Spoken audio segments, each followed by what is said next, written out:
I've got a gouge that I use the one-way Vari-Grind to sharpen. Actually, I've got a couple of them, but I've got one where the flute, this portion of the gouge, is getting a little short from use.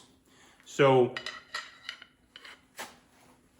what's happening is this part is starting to ride up on the round section of the gouge.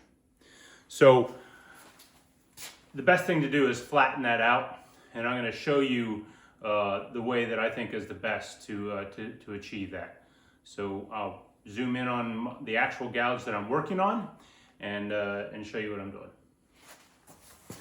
So the first thing I did was I put a level. So my gouge is clamped into a wood vise, and I just put a level across the flute of the gouge.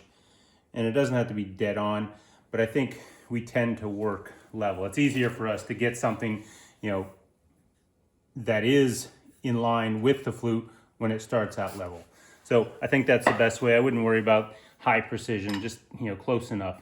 And then I'm just going to take something that's flat. So I don't know if you can see that. So I've put the camera really or very close to level with the gouge. I have a very small gap right here.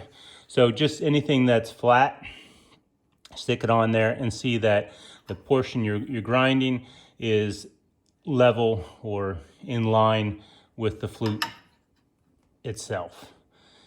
And I'm actually ground a little more here, so I have to concentrate a little more in this area, and do make sure that you are grinding partially into the fluted area, because as you see on this gouge here,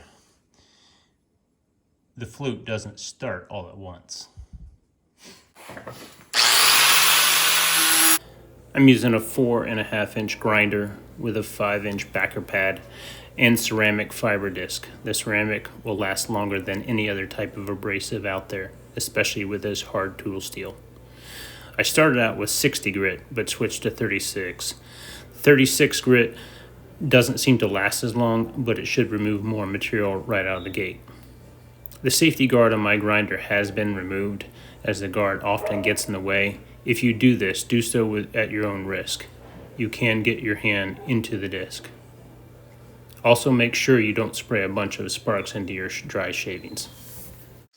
Using a wet rag to help keep things cool.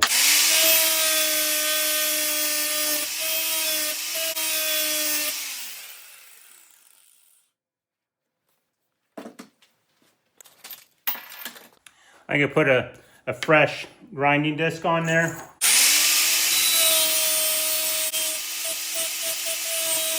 Once the ground area is close to flush with the top of the flute, it's important to check your progress frequently, as you can't put steel back on.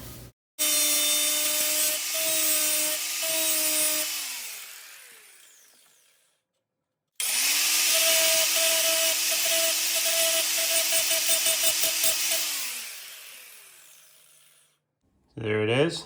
So I will be able to use the Vari-Grind attachment on this gouge until I am done with this gouge. It is fairly important to get the flat here in line with the flute, so that you don't get a your grind stays fairly balanced. And there it is in the Vari-Grind. So in my case, this one was just starting to ride up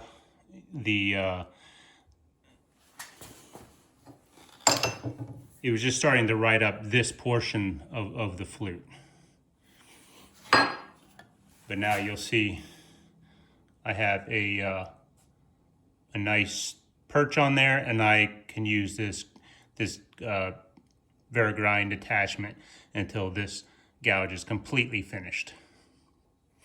I hope you guys have found this video useful, and if you did, please like and subscribe. I hope to catch you on the next one.